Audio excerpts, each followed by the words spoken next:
बच्चों नमस्कार, स्वागत है आपके अपने YouTube चैनल एग्रोटेक स्टडी में। और बच्चों मैं हूं अरविंद यादव।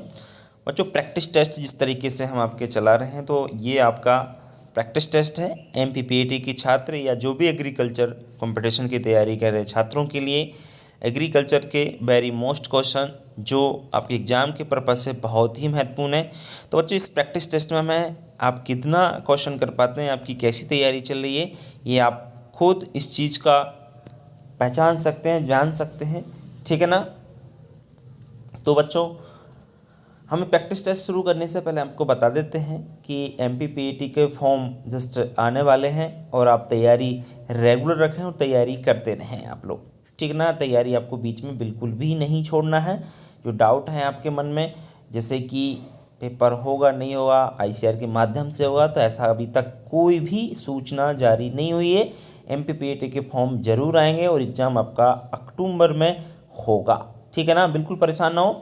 दूसरी बात बच्चों, अगर आप हमारे YouTube चैनल पर नए हैं तो चैनल को सब्सक्राइब जरूर कीजिए। सब्सक्राइब करने के बाद बेल आइकन को दबाना बिल्कुल ना भूलिए। अगर वीडियो अच्छा लगता है तो वीडियो को लाइक कीजिए और अपने दोस्तों को शेयर करना बिल्कुल ना भूलिए। चलिए अब बिल्कुल हम समय नहीं लेंगे आपका। अगर आपको कहीं भी किसी में समस्या आती है तो आप हमें संपर्क कर सकते हैं।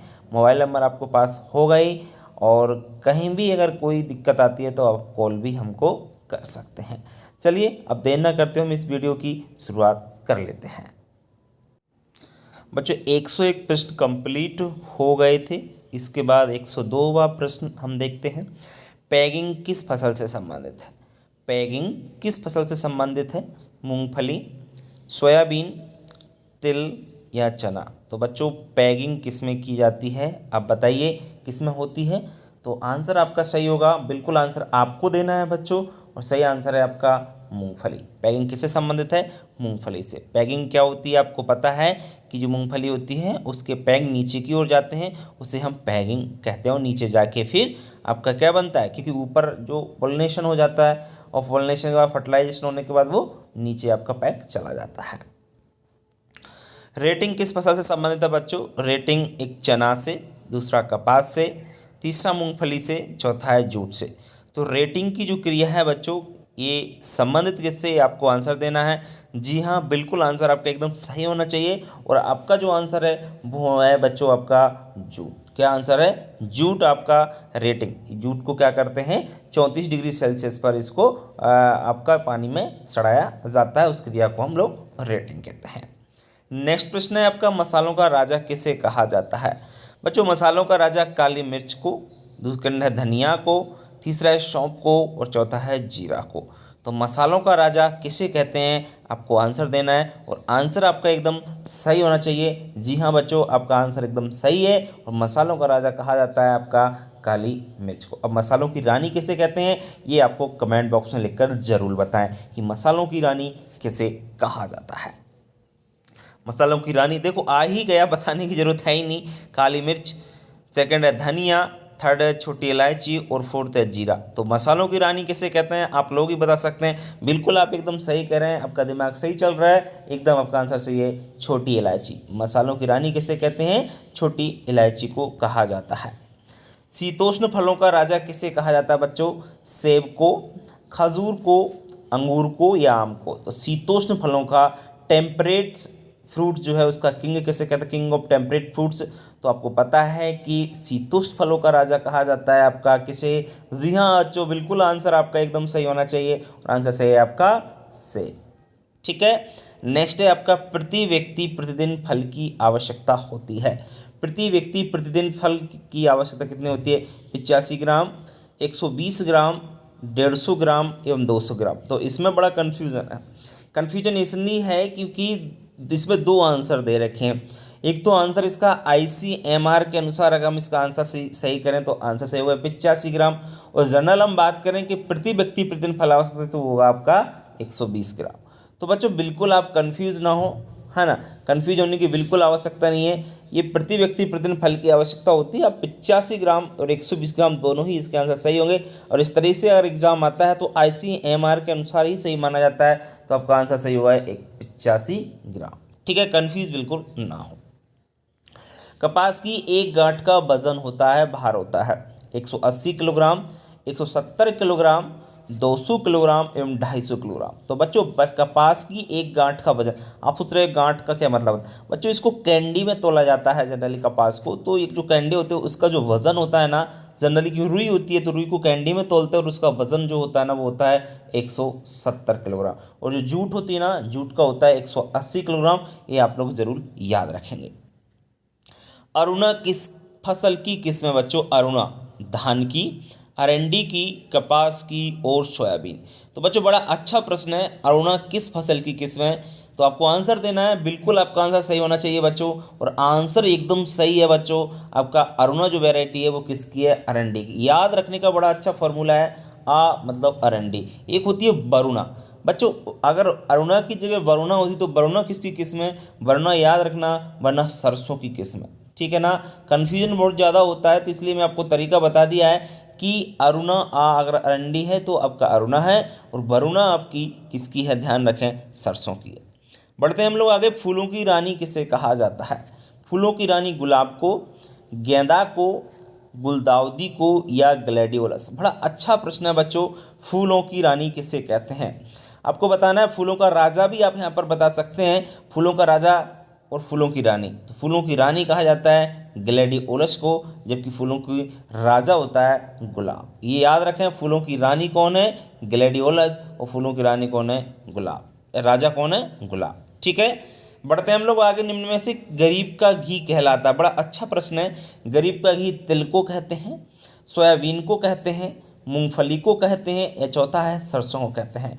तो निम्न में से गरीब का घी क्या है? तो बच्चों बिल्कुल आंसर सही है, आपका आंसर एकदम सही होना चाहिए। वो है आंसर आपका एकदम सही है बच्चों, वो है आपका तिल। तो गरीब का घी तिल को कहा जाता है।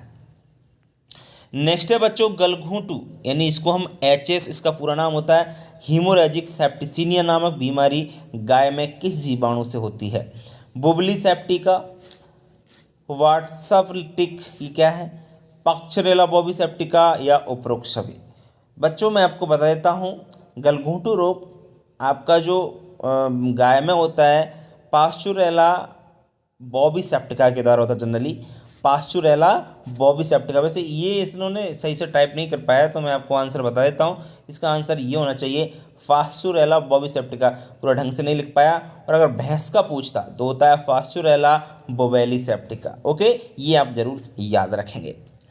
नेक्स्ट है आपका 113वां प्रश्न है बच्चों, निम्न में से कौन सा म्यूरेजन है? निम्न में से कौन सा म्यूरेजन है? तो म्यूरेजन आपका निकोटीन है, लैटेक्स है, कोल्चिसिन है या प्रोटीन है? तो निम्न में से म्यूरेजन क्या है? म्यूरेजन का मीन्स क्या होता है बच्चों? म्यूरेजन आपका पदार्थ होता है जैसे जो सफ़ेद मूसली से निकलता है ना, और सॉरी सफ़ेद मूसली से नहीं, सॉरी सफ़ेद मूसली गलत कह रहा हूँ मैं आपको। जो आपका दूध से निकलता है, और उसमें जो एंजाइम कह सकते हैं, एक एंजाइम है, और वो आपका क्या है? उसको हम लैटेक्स के नाम से जानते हैं, एंजाइम है म्यूरेजन, ध्यान रखें आप लोग थोड़ा सा। नेक्स्ट है गेहूं की कटाई कितने दिन में की जाती है? 140 दिन, 150 दिन, 160 दिन और 190 दिन। तो बेटा सब टाइप की वैरायटी होती हैं, कुछ जनरल वैरायटी होती हैं जो जल्दी कट जाती हैं, और कुछ ऐसी वैरायटी होती हैं जो लेट कटती हैं, कुछ मध्यम वैरायटी, सब टाइप की वैरायटी है। जनरल अगर हम लोग बात करें तो गेहूं की कटाई का दिन होते हैं वो होते हैं आपका 140 दिन। ठीक है, चलिए नेक्स्ट है पशुओं में विटामिन ए की कमी से कौन सा रोग फैलता है? सब जानते हैं, रतौंधी, गंगा, रिकेट्स रोग या बेरी। तो बच्चों पशुओं में विटामिन ए की कमी से जो रोग फैलता है वो है आपका रतौंधी रोग। कौन सा है? रतौंधी रोग। ठीक है, चलिए बढ़ते हैं हम लोग आगे। नेक्स्ट है बच्चों, निम्न में से कौन सी भैंस की नस्ल सर्वाधिक दूध देती है? महसाना, जाफराबादी, सूरती और चौथा है मुर्रा। तो बच्चों इस दुनिया की सबसे अधिक दूध देने वाली नस्ल कौन सी? आपको पता होना चाहिए इस चीज़ के बारे में। जी हाँ बच्चों, बिल्कुल दुनिया की सबसे दूध देने वाली नस्ल है मुर्रा। याद रखें आप लोग, मुर्रा से ज़्यादा कोई भी भैंस दूध अधिक नहीं दे पाती है। नेक्स्ट है बच्चों, निम्न में से खुरपका मुंहपका बीमारी किसके द्वारा फैलती है? कवक द्वारा, विषाणु द्वारा, उपापचय क्रिया द्वारा, किसके द्वारा ये आपका खुरपका मुंहपका बीमाणु फैलती है? तो बच्चों बहुत अच्छा प्रश्न है। तो खुरपका मुंहपका और पशु प्लेग, दो ऐसी बीमारी हैं पशु में होने वाली, ये दोनों बीमारी आपकी किसके द्वारा होती हैं? विषाणु जनित है। और खुरपका मुंहपका AOC वायरस के द्वारा होती है, ध्यान रखें। और ये दक्षिण अफ्रीका में सेट 1 सेट 2 आपने पढ़ा होगा, सेट 1 सेट 2 नामक ये आपके विषाणु होते हैं, उनके द्वारा ये फैलती है। आगे बात करते हैं, बाजरे में अर्गट रोग के बचाव के लिए काम में लेते हैं क्या? बाविस्टीन, अग्रसन GN45 और कैप्टान या नमक का घोल। तो बच्चों बाजरे में अर्गट रोग के बचाव के लिए हम लोग यहाँ पर उपयोग करते हैं नमक के घोल का, विशेष याद रखें आप लोग। निम्न में से चूहा मारने हेतु प्रयोग में लेते हैं किसका?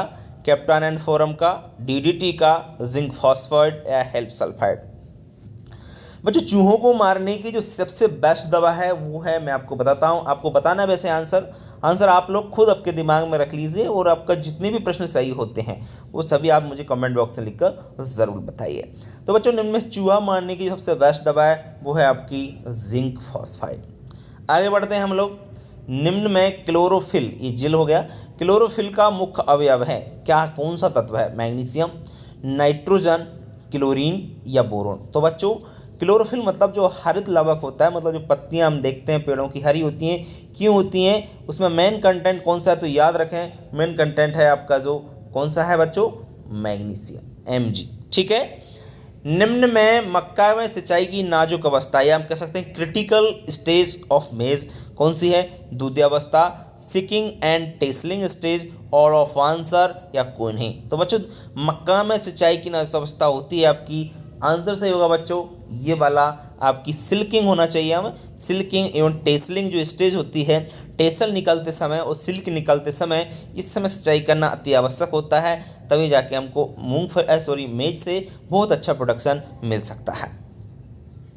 आलू किस प्रकार की सब्जी है? तना है, वल्ब है, कंद है या प्रकंद है? ये ब्लूम नहीं वल्ब होना चाहिए।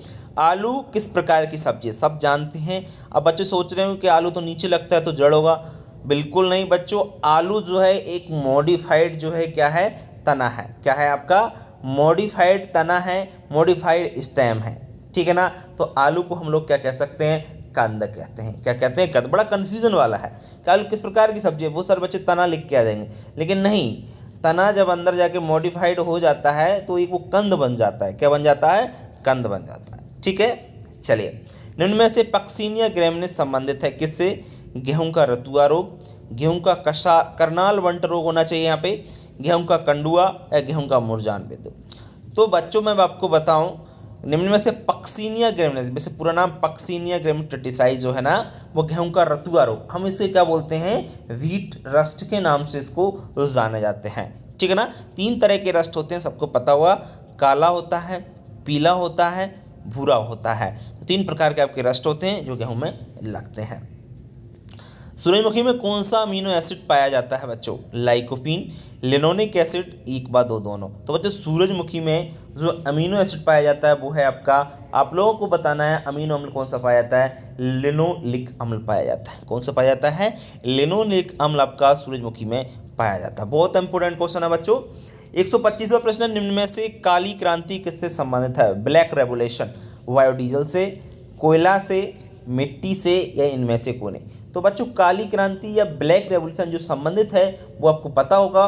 बहुत अच्छे आप आंसर दे रहे हैं। इसका जो आंसर होगा वो होगा आपका बायोडीजल। बायोडीजल से आपकी काली क्रांति संबंधित है। भारतीय बीज अधिनियम कब लागू हुआ? भारतीय बीज अधिनियम कब लागू हुआ?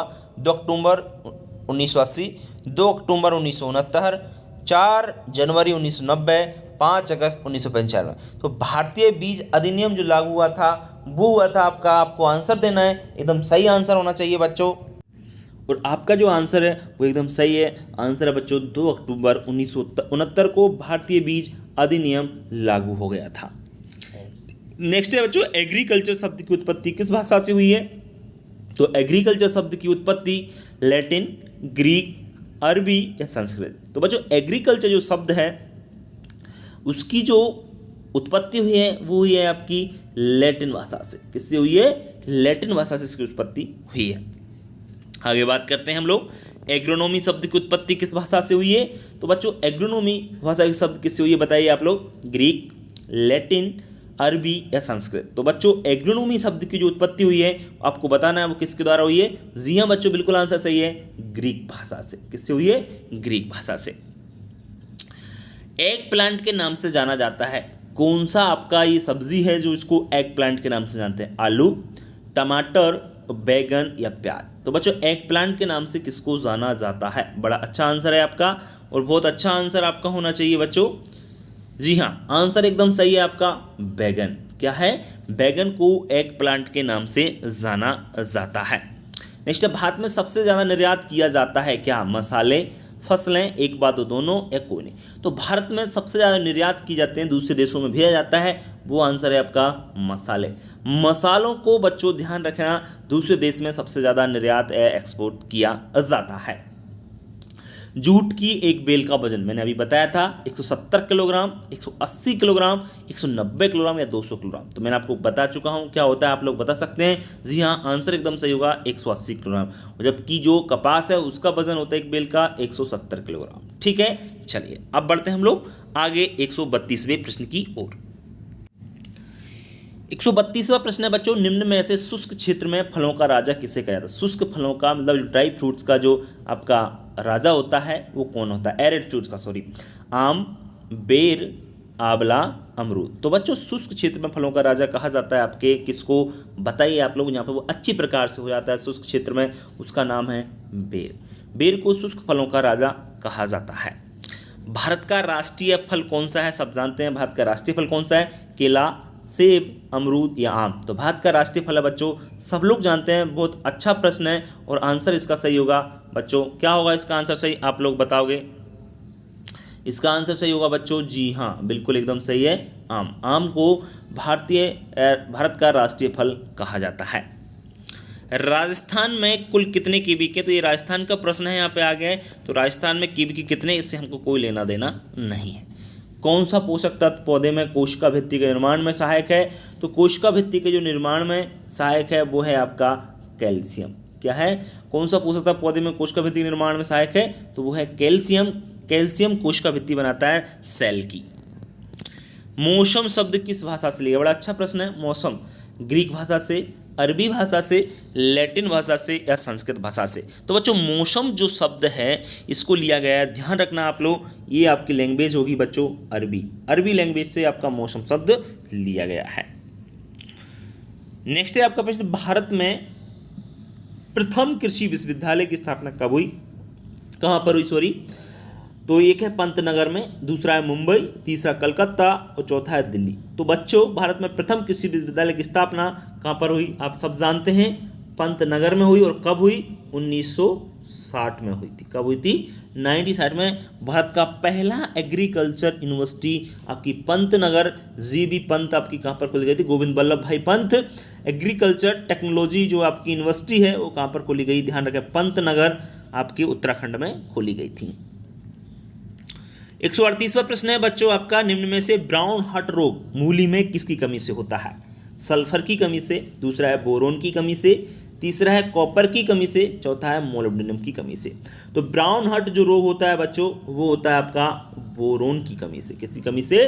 बोरोन की कमी से होता है। आगे बढ़ते हैं हम लोग आगे। फूल गोभी का खाया जाने वाला भाग कौन सा? बहुत अच्छा प्रश्न है। फूल गोभी का खाया जाने वाला भाग कर्ड है या हेड है, गांठ है या एरेल है? तो बच्चों फूल गोभी और पत्ता गोभी। तो ध्यान रखें, फूल गोभी का जो खाया जाने वाला भाग है उसे हम लोग हेड कहते हैं, जबकि पत्ता गोभी का खाया जाने वाला भाग आपको पता है क्या है? उसे हम कर्ड कहते हैं। ठीक है, ये याद रखें आप लोग जरूर। बच्चों नेक्स्ट, निम्न में से किसके गोबर में सर्वाधिक पोटास की मात्रा पाई जाती है? सबसे सर्वाधिक पोटास की मात्रा भैंस के में, भेड़ के में, बकरी के में या गाय के में? तो बच्चों सर्वाधिक गोबर में सर्वाधिक पोटास की मात्रा रहती है, विशेष याद रखें आप लोग, बकरी के जो लेड़ी कह सकते हैं, गोबर कह सकते हो, उसमें सबसे ज़्यादा पोटास पाया जाता है। नेक्स्ट है बच्चों, निम्न में से मूली के फल का प्रकार है? कर्ड, बेरी, नट या सिलिकुआ? तो बच्चों आपको पता हो कि मूली क्रूसीफेरी कुल की आपकी सब्जी है। क्रूसीफेरी कुल की जितनी भी सब्जियां या जो भी फसल है उसके फल का प्रकार होता है सिलिकुआ। क्या होता है? सिलिकुआ। वैसे पूछा जाता है ये सरसों के, तो सरसों भी आपकी और मूली भी एक ही कुल की हैं, तो इनकी बीजों को क्या कहा जाता है? सिलिकुआ। ICAR की स्थापना कब हुई? तो ICAR की स्थापना 16 जुलाई 1929, 16 जुलाई 1930, 16 जुलाई 1935 या 16 जुलाई 1940? तो बच्चों ICR Indian council for agriculture research की जो स्थापना हुई थी वो हुई थी 16 जुलाई 1929 को। कब हुई थी? 16 जुलाई 1929 को ICR की स्थापना हुई थी। नेक्स्ट है बच्चों, निम्न में से फूल गोभी में हरिमाहीनता किसकी कमी से होती है? हरिमाहीनता मैग्नीशियम, बोरोन, कॉपर या मोलिब्डेनम। तो बच्चों हरिमाहीनता का मतलब होता है क्लोरोसिस, और इसमें क्या होता है, पौधे की पत्तियां पीली पड़ जाती हैं, और पीली पड़ती हैं कब? जब उनका क्लोरोफिल चला जाता है। तो वो होता है आपका किसी कमी से? मैग्नीशियम की कमी से, क्योंकि मैग्नीशियम मेन कंटेंट है, ऐसा न्यूट्रिएंट्स है जो आपका पौधे को हरा रंग प्रदान करता है, ये क्लोरोफिल प्रदान करता है, और उसी की कमी हो जाए तो क्या हो जाएगा? क्लोरोसिस या हरिमाहीनता हो जाएगी। राजमा किसके आकार का होता है? किडनी के आकार का होता है, फेफड़े के आकार का होता है, गिल्स, या आप कह सकते हैं ये करते यानी लीवर के आकार का होता है। तो राजमा जो होता है आपने देखा होगा, ये बिल्कुल आपका जो फेफड़े होते हैं इसके तरीके का ये आपका होता है। निम्न में से 2,4-D का पूरा नाम, तो स्पष्ट ही इसका आंसर सही है, 2-डाइक्लोरोफेनॉक्सी एसिटिक एसिड आपके 2,4-D का पूरा नाम होता है। फूलगोभी का बीज उपचारित करते हैं किसके द्वारा? थायराम के द्वारा, कैप्टन के द्वारा, एक बात दो दोनों, या थायो यूरिया। तो फूलगोभी का बीज उपचारित किया जा सकता है आपका थायो यूरिया के द्वारा। ठीक है, तो आपका 146 प्रश्न कंप्लीट होते हैं। अब चलते हैं हम 147वें प्रश्न की ओर। गरीब की गाय किसे कहा जाता है? सब जानते हैं गरीब की गाय किसे कहते हैं? भैंस को, गाय को, भेड़ को या बकरी को। तो गरीब की गाय बच्चों कहा जाता है किसे? बताइए आप लोग। जी हाँ, आंसर सही होगा बकरी। नेक्स्ट है, वायुमंडलीय वायु की अपेक्षा मृदा वायु में CO2 की मात्रा होती है कितनी? वायुमंडल में जो पाई जाती है आपकी कार्बन डाइऑक्साइड, उसकी अपेक्षा CO2 की मात्रा, मतलब कार्बन डाइऑक्साइड की मात्रा वायु में, मृदा वायु में कितनी रहती है? कम, अधिक, समान, या कभी कम कभी अधिक। तो ध्यान रखना, इसका आंसर सही होगा अधिक, क्योंकि वायुमंडल में जो पाई जाती है CO2 वो पाई जाती है आपकी कितनी? 0.03%, जबकि आपके जो मृदा वायु होती है उसमें कितना पाई जाती है? 0.25%। तो कम से कम 10 गुना ज़्यादा आपकी CO2 पाई जाती है मृदा वायु में, याद रखें आप लोग। बढ़ते हैं हम लोग आगे। एक प्रश्न है आपका, मृदा में CO2 की मात्रा कितने % पहुंचने पर पौधों की जड़ मर जाती हैं? मृदा में CO2 की मात्रा कितने प्रतिशत पहुंचने पर पौधों की जड़ मर जाती हैं? बड़ा अच्छा प्रश्न है। तो मृदा में CO2 की मात्रा, ध्यान रखना, 12%, 12% पहुंचने पर ये जड़ मर जाती हैं। लाल पीली मृदा का pH मान कितना होता है? तो लाल पीली जो मृदा होती है इसका जो pH मान होता है वो होता है आपका 5.5 से 8.5। ठीक है, कितना होता है? 5.5 से 8.5 के मध्य आपका लाल पीली मृदा का pH मान होता है। ठीक है बच्चों, तो आज की वीडियो में इतने 150 प्रश्न कंप्लीट होते हैं। कल 150 से आगे के लिए पढ़ेंगे हम लोग, और जितने भी प्रश्न आपके कंप्लीट हो रहे हैं आप जरूर बताएं कि कितने प्रश्न आप कर पा रहे हैं, और जितने भी प्रश्न आप कमेंट बॉक्स में लिखकर जरूर बताइए। वीडियो अच्छा लगता है तो वीडियो को शेयर जरूर कीजिए और लाइक कीजिए, जिससे हम आपको रेगुलर वीडियो बनाते रहे। तो बच्चों आज के लिए इतना ही, कल फिर मिलेंगे, तब तक के लिए नमस्कार।